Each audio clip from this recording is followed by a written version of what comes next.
एक नॉर्मल सवाल जो है मैं लालू परिवार से पूछना चाहता हूं कि आखिर किशनगंज में और अररिया में, ये दो जिला है जहां पे किशनगंज में 14% से घट के यादव की जनसंख्या जो है वो 6% पे कैसे आ गई, अररिया में 12% से घट के यादव की जनसंख्या 8% पे कैसे आ गई। जातीय जनगणना की बात आप लोग करते हैं और जातीय जनगणना आप लोगों ने करा चुका है। तो जब आप लोगों ने जातीय जनगणना कराया तो आप जो यादव के हितैषी बन बैठे हैं और कहते हैं कि एमवाई समीकरण बनाएंगे, तो उस एमवाई समीकरण में एम को फायदा हुआ कि वाई को फायदा हुआ, और एमवाई में जो है किसका कितना नुकसान हुआ, इसके बारे में कौन बताएगा। किशनगंज में यादव की जनसंख्या क्यों घटी, बिहार के सभी लोगों से मैं पूछना चाहता हूं। अररिया में यादवों की जनसंख्या क्यों घटी, बिहार के लोगों से पूछना चाहता हूं। और आप लोग जो है तेजस्वी यादव जी से और लालू प्रसाद यादव जी से यह सवाल पूछिए। जय हिंद।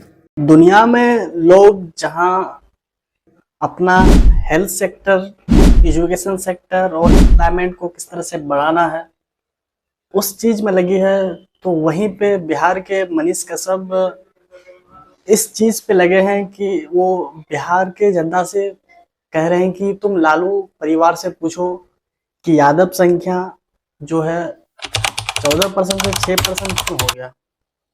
हालांकि उनको ये सवाल पूछना चाहिए कि बिहार आज बीमारू राज्य क्यों है, बिहार में आज तक अच्छे फैक्ट्रीज क्यों नहीं लगे, बिहार के सरकारी स्कूल में आज भी अच्छा पढ़ाई क्यों नहीं हो पा रही है, सही सिस्टम के अनुसार क्यों नहीं हो पा रही है। जब सरकारी स्कूल में हम टीचरों को इतना पैसा खर्चा कर रहे हैं टीचरों के पीछे, लेकिन अच्छा शिक्षा क्यों नहीं मिल पा रही है।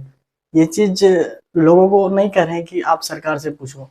और बिहार में जितने भी सरकारी हॉस्पिटल्स हैं उसमें अच्छी इलाज क्यों नहीं होती, ये सवाल ये मनीष कश्यप नहीं पूछने बोल रहे हैं एनडीए सरकार से, जो वर्तमान सरकार है। ये क्या बोल रहे हैं कि मतलब यादव की संख्या जो है वो 14% से 6% क्यों हुआ, ये सवाल पूछना चाहिए। ये मैं आपसे कहना चाहता हूँ कि आपके हाथ में है कि किसी समाज का संख्या घटेगा कब बढ़ेगा, ये आपके हाथ में नहीं है। जी हाँ, ये बिल्कुल ये चीज ऊपर वाले के हाथ में है कि कितना किसका संख्या रहेगा, कब रहेगा, क्यों बढ़ेगा और कैसे बढ़ेगा, ये आपके हाथ में नहीं है। आप इसमें कुछ भी कर लिए, चाहे आप आंदोलन कीजिए या फिर कुछ भी कीजिए, किसी से भी सवाल पूछिए, इसका सोल्यूशन आपके पास नहीं है। बस आप अपना कर्म पे ध्यान दीजिए और आप अपना कर्म करते जाइए। किसका संख्या घट रहा है किसका बढ़ रहा है ये आपके ऊपर डिपेंड नहीं करता है, ये ऊपर वाला जब चाहे ये किसका संख्या कब बढ़ाए किसका कब घटाए ऊपर वाले के हाथ में, ये आपके हाथ में नहीं है।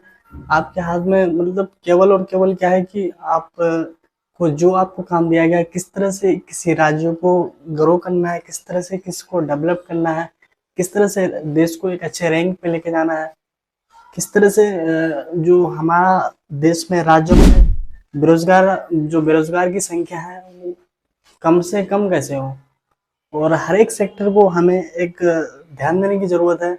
इस तरीके का सवाल मनीष कश्यप को लोगों से पूछना चाहिए, मतलब लोगों को कहना चाहिए कि आप सरकार से ये वाला सवाल पूछो।